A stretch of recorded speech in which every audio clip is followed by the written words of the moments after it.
Before we begin, settle in, because tonight's tale cuts deeper than the desert wind. A lone cowboy rides into a mystery, and a tiny Apache woman carries a truth she's been forced to hide her whole life. Their paths collide in a moment that will test courage, fear, and the meaning of worth itself. If you're ready for a story that grips the heart, make sure you subscribe, share this video, and drop your thoughts in the comments below. Now, let's get started with this story. The night was so still that even the horses seemed afraid to breathe. The cowboy had been riding for hours through the silent desert, chasing nothing but the faint glow of the moon. He wasn't expecting to find anyone out here, especially not a tiny Apache woman trembling beneath a shattered cedar tree. Her eyes lifted when his shadow fell over her, wide and full of something he couldn't name. "Don't touch me," she whispered, though her voice broke under its own weight. "I'm not fit to bear children, Cowboy." And yet, she didn't pull away when he knelt beside her. He noticed her hands first, scraped, shaking, as if she'd been running for days. Her dark braids were tangled with dust, her ankles swollen from a journey too long for her small frame. But what arrested him was the sorrow hiding behind her words. She wasn't warning him. She was confessing something she believed to be her curse. He didn't speak. He simply wrapped his jacket around her shoulders, slow and gentle, like someone handling the last fragile piece of something sacred. She stared at him, startled by the simple fact that he didn't recoil. The desert wind picked up, pushing sand across the dirt like it was trying to cover the two of them from the world. He finally spoke, his voice low and steady. "You don't need to be anything for me," he said. "You don't owe me an explanation." But she shook her head hard, her breathing growing uneven. "My people cast me aside," she whispered. "A woman who cannot bring life has no place in the lodge, no place in the winter camps. I walk alone now."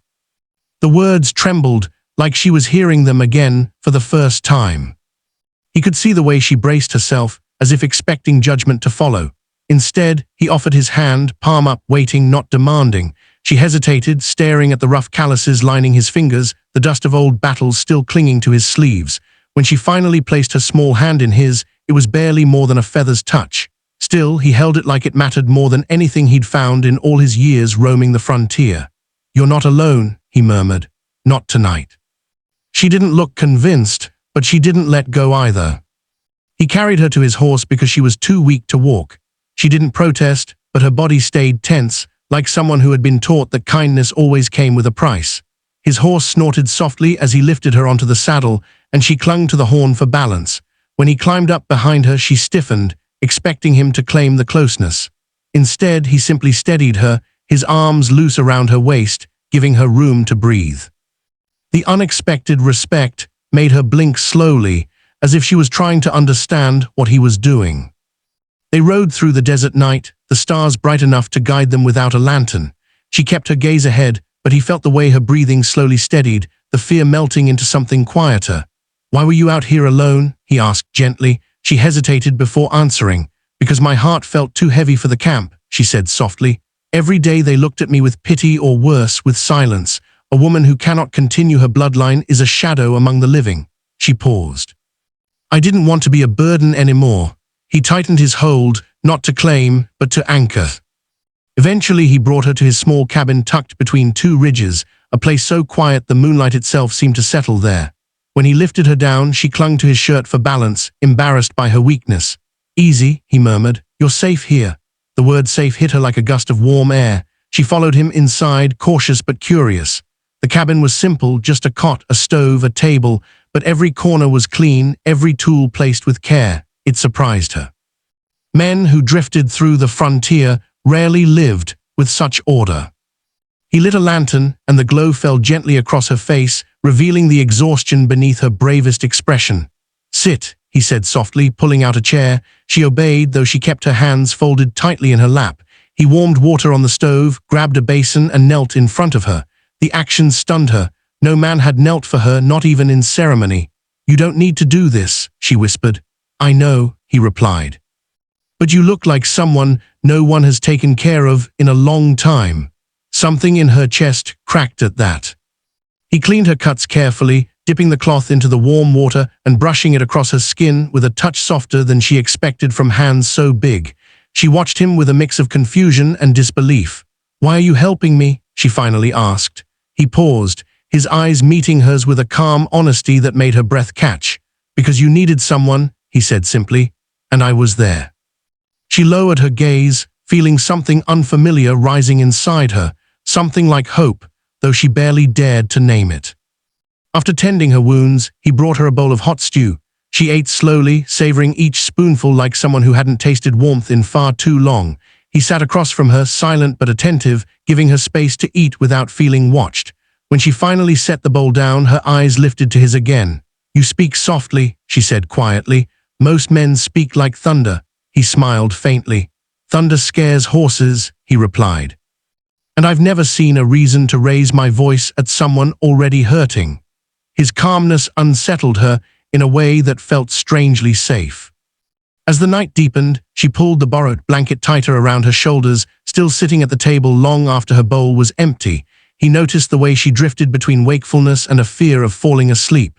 "You don't have to stay awake," he told her gently. She shook her head. "If I sleep, I might dream," she whispered, "and my dreams remind me of everything I've lost." He walked to the corner and unfolded the spare blanket from his cot. "You can rest," he said. "I'll keep watch." Her eyes widened, touched by a trust she hadn't expected to be offered. She hesitated before finally moving toward the cot. Her steps were small, cautious, like someone expecting the world to crack beneath her feet. When she lay down, she stared at the ceiling, hands clasped tight over her chest. He sat by the door with his rifle resting on his knee, not for her sake, but for her peace. "Cowboy," she whispered into the dim light. "I told you I'm not fit to bear children. My people said a woman like me brings misfortune to any man who keeps her." He didn't flinch. "Then they were wrong," he said softly. "You're not a burden." The words seemed to hang in the air, heavy and warm. She blinked at him in disbelief. "You don't understand," she said. "A woman's worth to them is tied to the future she can bring." He leaned back against the wall, his voice low but sure. "Then your worth was measured by the wrong hands. I don't need a future from you. I don't need anything from you except the truth of who you are." The statement disarmed her completely. No one had ever stripped expectations from her like that. She felt her breath tremble as she tried to form a response. But exhaustion finally won. Her eyes closed despite her best efforts, and within moments her breathing deepened. The cowboy watched her sleep, the lantern casting a warm glow across her features. In rest, she looked even smaller, almost fragile, but he also saw the strength etched into her, survival written into every line of her body, resilience hidden beneath her quiet voice. He didn't know her story yet, not fully. But he felt drawn to understand it, to protect the parts of her she had been forced to carry alone. Outside, the desert wind howled, but inside the cabin, peace held. She awoke hours later with a start, panic flashing in her eyes. He was still sitting exactly where she had left him. "You stayed," she whispered, surprised. "I said I would," he replied. She swallowed hard, sitting up slowly. "Most people don't keep their promises." He shrugged gently. "Most people are me." Something warm spread through her chest, foreign but welcome. "Cowboy," she murmured, "you don't know what danger follows me." He met her gaze evenly. "Then let it try," he said. "You're safe here." She looked away quickly, fighting a storm of emotions she wasn't ready to name. The early sunlight spilled into the cabin, painting everything gold. She rose from the cot, her legs unsteady but stronger than the night before. He handed her a fresh cup of water, and she accepted it with a small nod. "I should go," she said reluctantly. "My presence will trouble your life." He studied her face, reading the fear behind her words. "You don't have to run anymore," he told her. "Not from me, not from what you believe about yourself." She opened her mouth to argue, but he held up a hand, not commanding, simply waiting.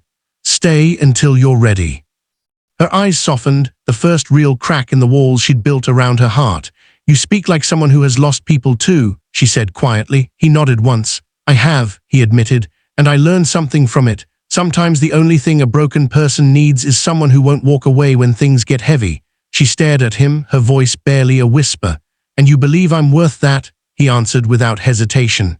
"Yes." The simplicity of it hit her harder than any grand speech could have.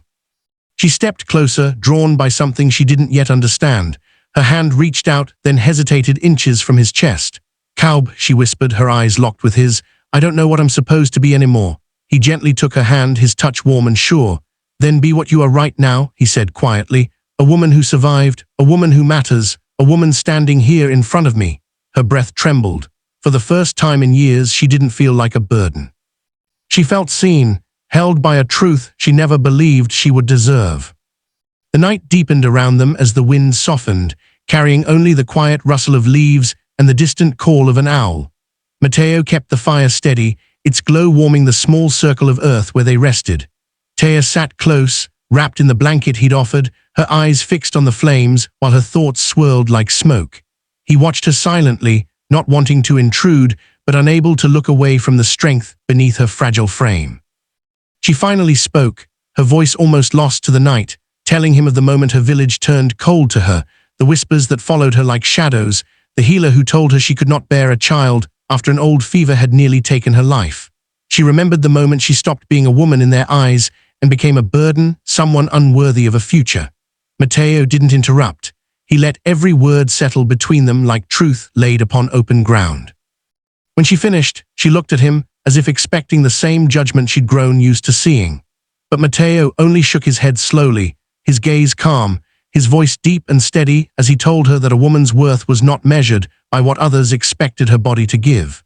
He spoke of the mothers he'd known who never bore children but were still pillars of their families, and of men who walked empty lives despite having sons to carry their names. His words weren't meant to comfort her, they simply carried the weight of his belief.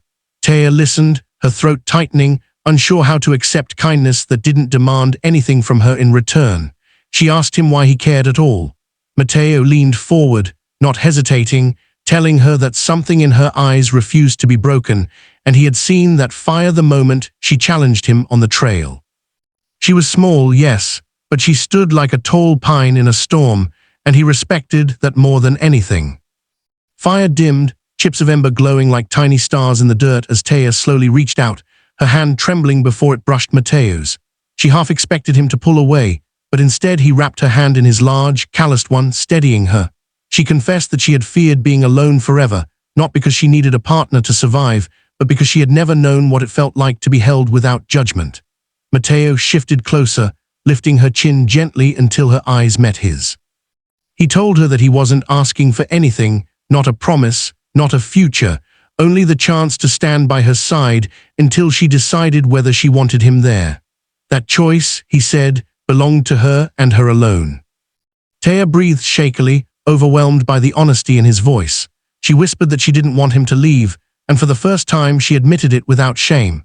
Mateo moved his arm around her shoulders and pulled her against his chest, his hold strong yet careful, as if he were protecting something sacred. She melted into him, feeling the warmth of his heartbeat beneath her cheek. The tightness she had carried for years loosened, replaced by a quiet belonging she had never dared to imagine. The stars stretched wide above them as Taya closed her eyes and let herself rest in the safety of his embrace. Mateo whispered that whatever road lay ahead, he wasn't walking away. And as the fire burned low and the first hint of dawn touched the horizon, Taya finally believed that she was not unworthy, not broken, not alone. She was simply herself, and with him that was enough.